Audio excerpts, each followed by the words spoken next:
Hey, welcome. If you're getting into Linux or DevOps, you know the command line is basically your new home office. But to really get comfortable and be productive, you have to understand how it thinks. So today, we're going to unlock the shell's memory, the stuff that makes it powerful, fast, and honestly, your best friend for automation. Let's dive in. You've probably wondered this, right? It almost feels like magic. How in the world does the shell remember that super long, complicated command you typed an hour ago? Or how does it know your username without you ever telling it? Well, it's not magic at all. It's the shell's memory system, and it's built on three key pillars: variables, options, and its amazing history. All right, first up, variables. The absolute best way to think about these as the shell's short-term memory. Seriously, they're just little named boxes or containers where you can stash bits of information, like a piece of text or a number that you want to use later on in your session. Now, these variables come in two main flavors. First, you have the system-defined ones. The system sets these up for you automatically, and they're usually in all caps. They hold really important info, like your username, which is $user, or your home directory, $home. Then you've got the ones that you create, which are your own little custom shortcuts for whatever you're working on. And using them is incredibly simple. First, you create one with name equals value. Here's a key tip though, absolutely no spaces around that equal sign, it'll confuse the shell. To see what's inside your variable, you use the echo command with a $sign in front. That $sign is the magic part. It tells the shell, hey, don't show me the word, show me the value that's stored inside. And when you're done with it, unset makes it vanish into thin air. So you've made a variable. That's awesome. But by default, that variable is kind of a homebody. It only exists in the exact shell session where you created it. So what if you need another program or maybe a script that you're running to be able to see it? Well, that's where the export command comes in and changes the entire game. And before we get to the export command itself, we have to talk about the most famous exported variable of all time, the path variable. Just think of path as the shell's personal address book. See, when you type a command like ls, the shell doesn't just magically know where that program lives. It literally looks through every single directory listed in your path variable until it finds it. Without path, you'd have to type the full long location, like /usr/bin/ls, every single time. And this brings us to a really crucial distinction. A normal, what we call a local variable, is stuck in its own shell.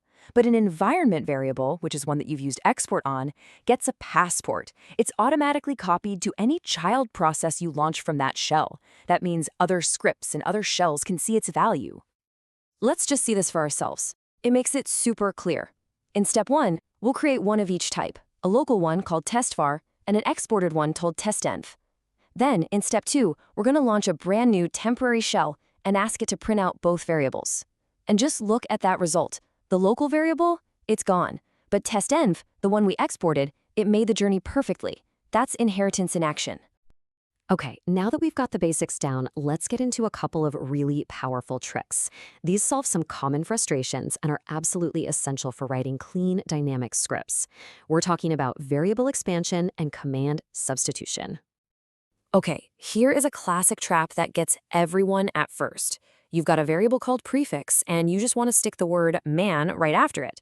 If you write $prefix man, the shell gets confused. It starts looking for a single variable with that whole name, prefix man, which of course doesn't exist. The solution is so simple and elegant. Just wrap your variable name in curly braces. This tells the shell exactly where the variable name ends and the rest of your text begins. Next up is command substitution, and believe me, this is a total game changer for automation. Just imagine running a command, grabbing whatever text it spits out, and then instantly stuffing that text right into a variable. You can use the output of one tool as the input for another. For example, you could get the current date and use that to name a backup file. It's just incredibly dynamic. Now, there are two ways to do this.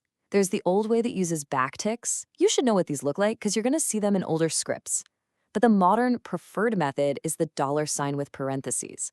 It's cleaner, it's way easier to read, and most importantly, you can nest commands inside of other commands, which is something the backticks just can't do. So please, always use $sign with parentheses. It'll save you headaches down the road. Okay, so we can store info, we can build dynamic commands. Now, let's talk about supercharging the shell itself.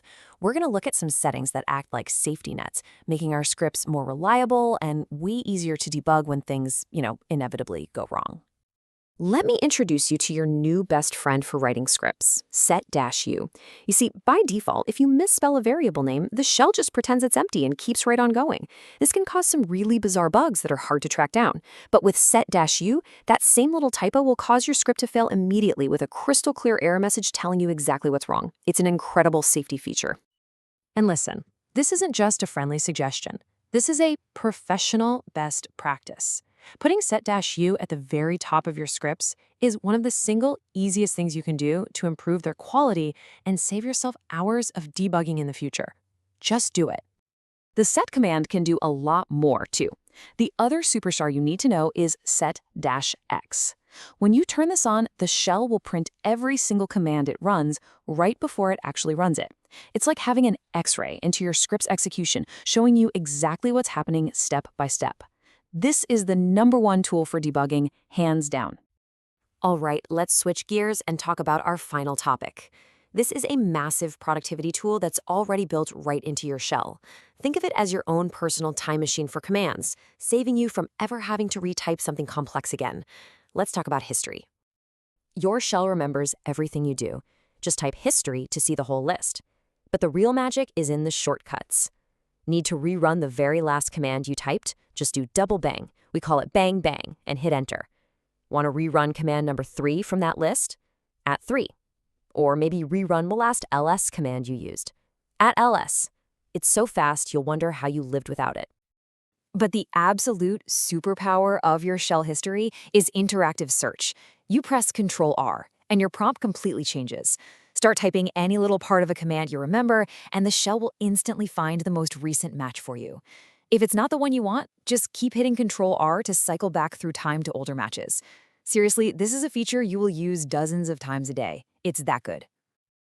And here is a fantastic pro tip for you. What if you have to type a command that has a password or a secret API key in it? You probably don't want that getting saved to a history file on your computer. Well, the solution is beautifully simple. Just start the command with a space. Most shells are configured by default to completely ignore any command that begins with a space, keeping it out of your history entirely. Wow, okay, we have covered a ton of ground, from variables and debugging all the way to time traveling through your command history. So let's lock all this in with a quick cheat sheet of the most important takeaways. And here it is, the whole thing in a nutshell. For basic variables, remember, var equals value. To share them with other programs, you export them. To avoid those tricky situations, use the curly braces. To capture command output, always use the modern $ syntax. For script safety and debugging, your best friends are set-u and set-x. And for pure productivity, master, III, and, most of all, Ctrl+R. So there you have it. We've just filled your command line toolkit with some of the most powerful and fundamental features the shell has to offer. These aren't just abstract ideas. They are the literal building blocks of automation in Linux. So the only question left is, what tedious task are you going to automate first?